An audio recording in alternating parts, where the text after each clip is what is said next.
Okay, so I have this text in black color and I have this green background, and underneath the green background I have this scenery, beautiful scenery. Okay, so I converted it to curve.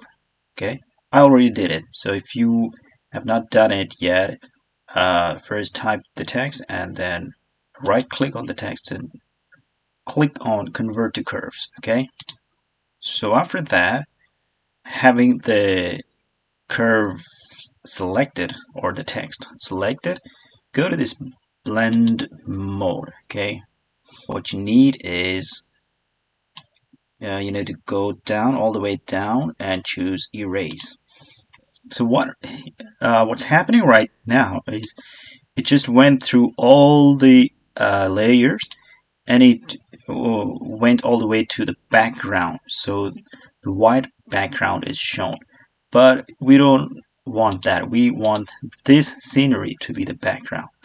So what we're going to do is, having this group of text, which is the group of curves selected, uh, we're going to hold the shift key and select this uh, layer underneath, that is the green, plain green color. Okay, but we're not selecting the first layer, the underneath, which is underneath the both layers, that is the scenery.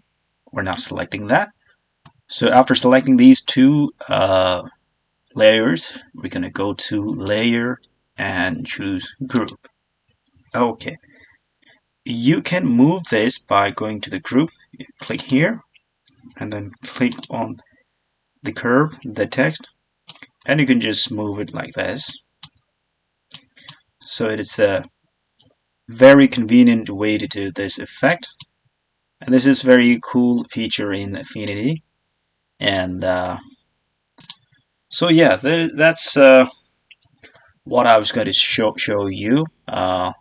Hope you like the video. Don't forget to subscribe.